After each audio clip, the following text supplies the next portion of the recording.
kung doon na ro'y tao nga magsinggit dihasdan nga hapit na matapos ang kalibutan. Pag hinulsol mo sa inyong mga sala, niya, matod pa si kaduhang pagbasa, kamong, gibutan din San Pablo, kamong mga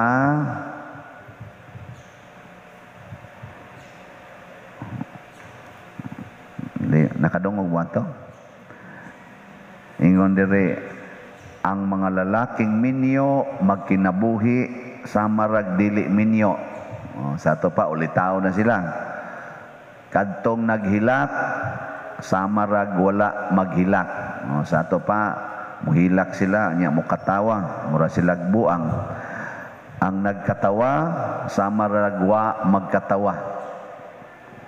Ano? Moingon ka nga mukatawa ka, niya magsikag ingon guol kay ko. Mura magwa magkatawa. Ang namalit sa marag dili tag-iya sa iyang mga pinalit. Kadtong nagnegosyo sa marag wala magnegosyo. Pasabot moingon dayon dire ang tao nga magsinggit. Ayaw na ang kuna ang inyong mga balay, kanang inyong mga pinalit, kanang inyong mga negosyo, ayaw na nag-angkuna. Ipanghatag na kay hapit na matapos ang kalibutan. Sa motoo mo, dili. Uy, tubag. Singgit ba? Anas daan. Saman mo, motoo mo, dili. Adi mo motoo? Di, tubag ka lang. Usama mong hilo mong kay mustanan. Motoo, dili. Kusga. Kusga lagi. Di mo motoo? Hasta ka mo mga lektor, di mo motoo? Ambot, atong choir na to. Too ba sila? Di mo motoo o motoo? Uy, kusga, oy.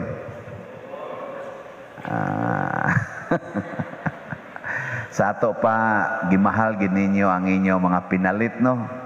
Gimahal gid ninyo ang inyong asawa, ang inyong bana, ang inyong anak.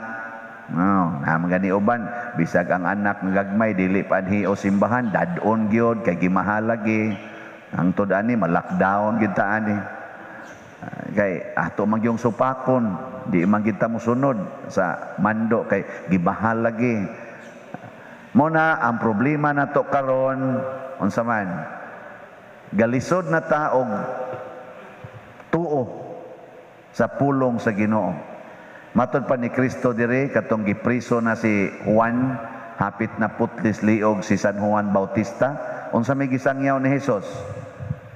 Biyain ninyo ang inyong mga sala ug tuo kamo sa maayong balita. Unsa may gisultis maayong balita? Dumte ang inyong ginikanan, inyong amahan, o ang inyong anak, inyong asawa, ang inyong bana, ang inyong balay, ang inyong mga kabtangan tungod kanako. Niingon siya na, biyain na ninyong tanan tungod kanako. Nya mosunod mo ani. Uy, tubag. Di lang yapon. Kisa mo din yung sundon, kadang kasi ingon nga, hala, padato gyud mo, ayaw gyud mo itugot, hala, exercise gyud mo maayo, aron di mo masakit, dili mo mamatay. Hala, nos-nos gyud anang inyong naong, aron mo gwapa gyud mo, batan-on gyud mo kanunay, tina gyud anang inyong buhok, aron gyud batan-on mo tan-aon. Inom gyud ana mga supplements aron di gyud mo matiguang, aron lagsik kanunay. Ana, kay di gid ta magpakamatay. Kana inyong tuhan, ganahan mo ana. Imna ni kay di gyud mo masakit anig COVID, di gyud mo mamatay ani, kani mo ibuhata. Tuo mo ana. Nya bisag mahal kayo, palita gyud ug wa kay kapalit, data-datahi lang, utang lang usa, haron lang gyud healthy gyud kaayo ka. Ana, motuo mo na mo ana. Di gyapon. Unsa man yung tuhuan?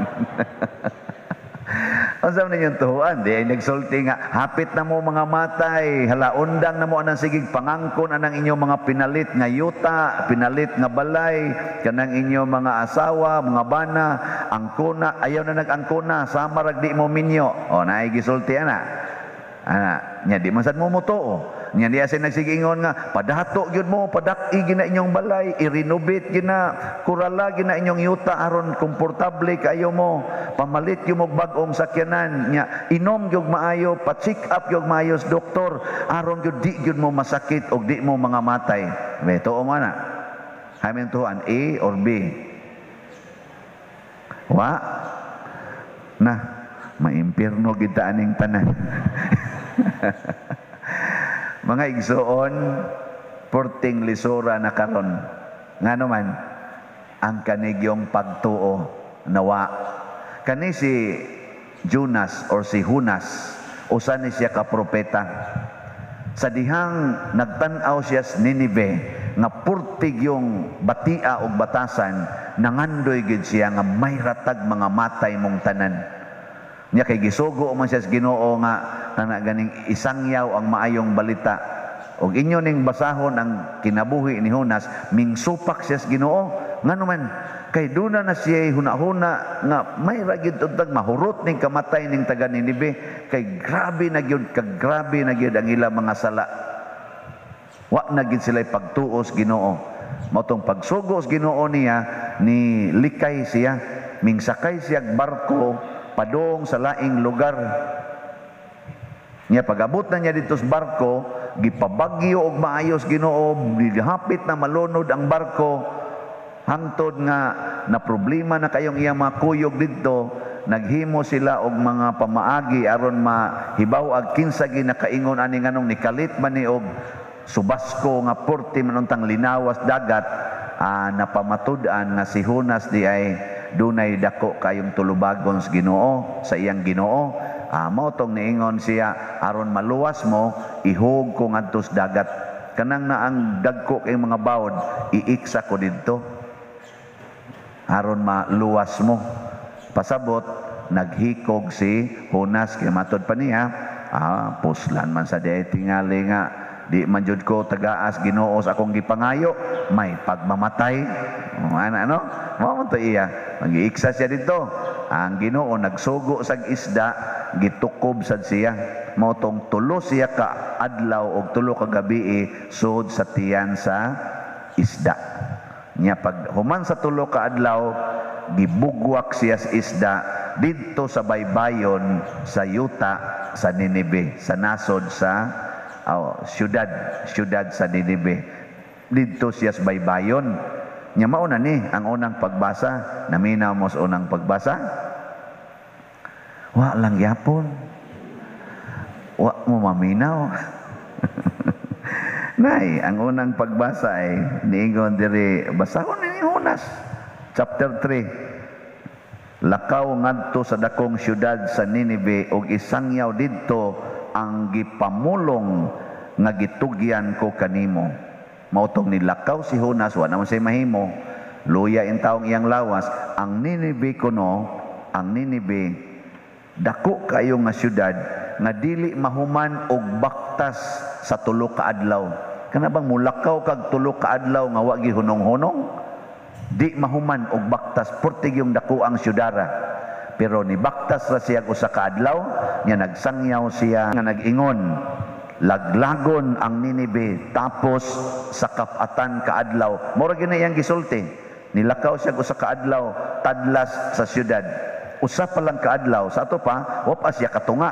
Kay tulo man kaadlaw lakawon, wa pa siya katunga og lakaw. Nya nagsigig singgit, laglagon kining syudara sulod sa kapatan kaadlaw. In 40 days mga matay mong tanan. Nitoo bang mga tao? Nitoo.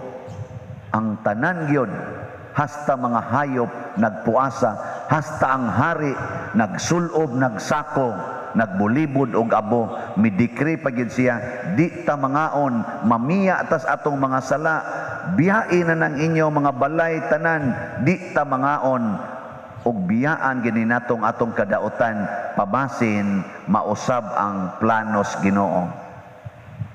Ana. Nya nausab ang planos Ginoo. Nausab? Wa gyapon mo maminaw. Tungod kay nakita sa Ginoo nga nagnibiya sila sa ilang daotang binuhatan. Nganong nakita mas Ginoo nga usa pa man lang kaadlaw? Or ibutang na to, mga usa ka semana na to, kay nagdikri pa man ang hari. Usa lang ka semana, nakita nas Ginoo nga mibiya sila sa ilang binuhatan. Unsa man? Unsa may nakita des Ginoo? Di man ka kaproyba panalitan imong bana nangabit.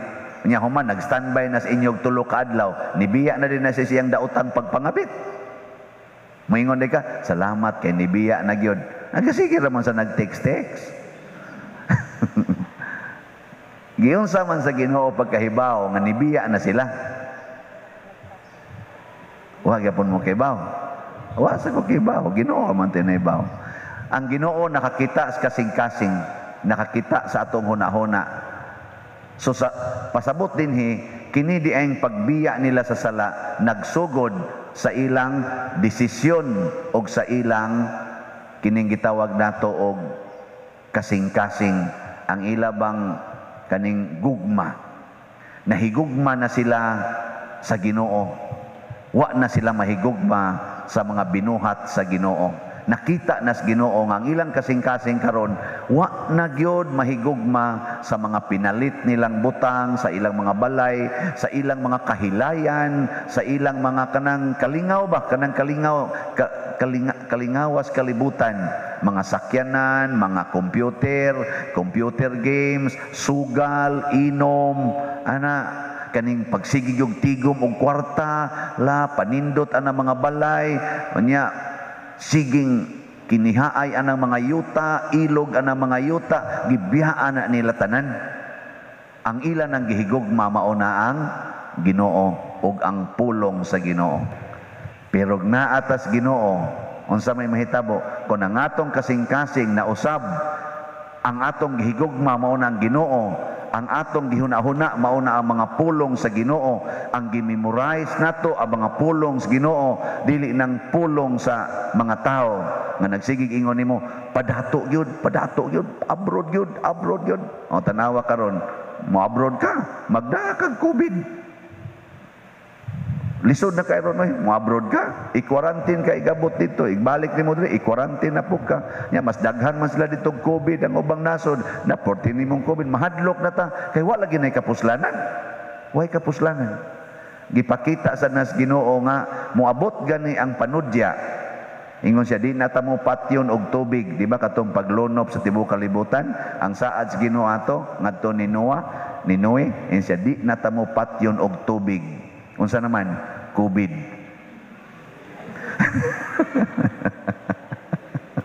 Sangay-sangay na magpulong na. Paminawa, di ba? Pareha dyan kayong tono, no? Tubig, COVID. Dool kayo. Apan. Apan. Unsa may makapaluwas na to?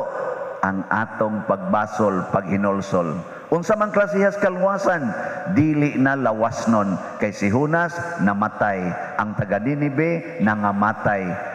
Ang kaluwasan ihatag sa Ginoo nato, kaluwasan na sa atong mga kalag. Ang importante gyud kayong luwason nato, dili ning atong lawas, kung dili ang atong kalag. Mao man bitaw nga niingon gyud ta dinhi sa atong tubag sa Salmo. Unsay atong ingon Salmo? Tudloi ako sa imong mga dalan, o Ginoo. Hain man ang dalan sa Ginoo. Kani, kadomdom mo daan din ni San Vicente, gikas inyo. Padong din ni Simban, kadomdom mo. Nya, dalan na sa Ginoo. Ha? Hain man yang dalan. Diba? Kung may tudloi ako sa imong mga dalan, dili gyud physical ang iyang dalan. Kung dili, spiritual. Moral, spiritual, dili legal, dili sad physical. Mao na kung moingon kita tudloi ko sa imong mga dalan o Ginoo, kanang matang sa kinabuhi nga akong subayon nga makapalimpyos akong kalag, dili lang makapasecured sa akong lawas. Kining ato ro mga daan dinhi, pitos mga kay nang uban, ingka ayaw na nag-iirog, ana na lang ginadiha, ingka huot man kay ni, hazard man kay ni dinhi, matapsingan man kaani, labi nag maninda pa jud kadiya kilid daan, ang namalit matapsingan man na sa mga motorista. Di hazard kayo. Bati niya to mga daan eh. Kaya na lang kay haron secured ta. Secured na hapit naman ta ma-insecured ani. Daan des inyo unsa man kanang lapad o pitos? Kanang inyong daan ba? Lapad o pitos? Sus, ningon ra ba ang Ginoo, ang daan padong sa langit pitos og lisod. Namo dinhi kaning daan padong nato dinhi pitos og lisod. So mo gini ang daan padong sa langit. Mo na suod mo dinhi aron mo malangit. Oy dili oy, ang nakapapitos, nakapasigpit og nakapalisod sa daan sa langit mao ang atong gugma sa kalibutan. Kinig yung atong pagka-attach sa kalibutan. Mo bitaw sa atong ebanghelyo karon ang gipakita nga batasan sa atong mga leaders pagtuo, ang mga apostoles, si Pedro, si Andres, si Juan, kisa pa to usa, si Juan og si Santiago. Pag ingong yung Kristo sunod nako, biyaan gyud ilang papa, ilang ginikanan, ang ilang mga pangita gibiyaan gyud tanan. Gitawag ni siya og radical discipleship. Kana bang ayaw pagsunod sa Ginoo, nya gasigi kag gunit sa imong tanan nga mga bagahis kinabuhi. Di pwede, biyahe gina. Si Mother Teresa of Calcutta kuno bisag asa biyahe, ang iya ra yung bagahe kana ra yung iyang giana nga gamay nga bag. Butang siyang kuan, bisag asa pa siya biyahe. Ngano man wa siya daghang dadon. Kana ra gyud. Nya diha gito nahimo ang usas mga gi-highlight nga travel light, travel fast. Travel light, travel fast. Kana bang ayaw na pagsigkupot anang daghan kayo mosunod kas Ginoo, biyahe gina. Matud pa kas Ginoo, way sandal, way ilisan, way kwarta, way puntils kwarta, way pagkaon. Sunod nako. Ana. Ninduta no? Malipayon kay tana. Bisag na ay COVID, relax ra gyud kay ka.